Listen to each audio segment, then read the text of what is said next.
ஒழிப்போம் என்று சட்டப்பேரவையில் வைத்து பேசியிருக்கிறாரே உதயநிதி ஸ்டாலின். மக்களை பிரிக்கும் சனாதனம் நிச்சயம் ஒழிக்கப்பட வேண்டும். நன்றி, வணக்கம். ஒண்ணு இருக்கு, இவங்க ஏன் சனாதனம்னு சொல்லிட்டு இருக்காங்க?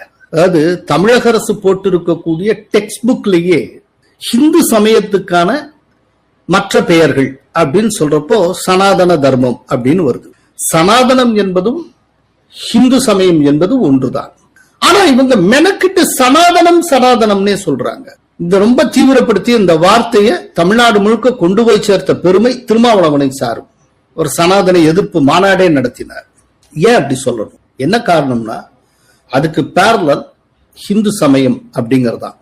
ஆனால் ஹிந்து சமயத்தை ஒழிப்போம்னு யாராலும் வெளிப்படையாக சொல்ல முடியாது. ஏன்னா தமிழகத்துல 89% பேர் இந்துக்கள். இன்னைக்கு விஜயனுடைய கட்சியா இருக்கட்டும், இல்லாட்டி டிஎம்கேயா இருக்கட்டும், எல்லாத்திலும் இருக்கக்கூடிய மொத்த மெம்பர்ஸ்ல 90-95% பேர் இந்துக்களாகத்தான் இருப்பார்கள். அப்படின்னா இந்து சமயம்னா டக்குனு எல்லாருக்கும் புரிஞ்சிடும். நீங்க இந்து சமயத்தை ஒழிப்போம் அப்படின்னு சொல்லி இவங்க வெளிப்படையா பேச ஆரம்பிச்சுட்டால் ஹிந்துக்கள் இவர்களுக்கு எதிராக ஒன்று திரள ஆரம்பித்து விடுவார்கள். ஹிந்து போலரைசேஷனை இவங்களே கொண்டு வந்துருவாங்க. சோ இப்ப அவங்களுக்கு என்னன்னா அவங்களுடைய மனசுல இருக்கிறது ஹிந்து சமயத்தை ஒழிக்கணும்.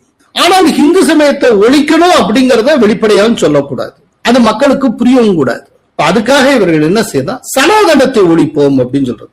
சனாதனம் என்பது ஹிந்து சமயத்தின் இன்னொரு பெயர் அப்படிங்கிறது மக்களுக்கு பரவலா தெரியாது.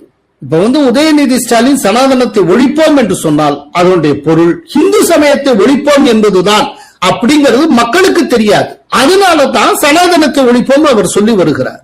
ஆனால் அவருடைய உண்மையில அவர் மனசுல இருக்கிறது இந்து சமயத்தை ஒழிக்கணுங்கிறதா. அது அந்த வார்த்தையிலே சொல்லிட்டு மக்களுக்கு புரிஞ்சு போகும். அப்புறம் இந்துக்களுடைய ஓட்டு அவருக்கு கிடைக்காது, இந்துக்கள் விழிப்படைந்து விடுவார்கள்.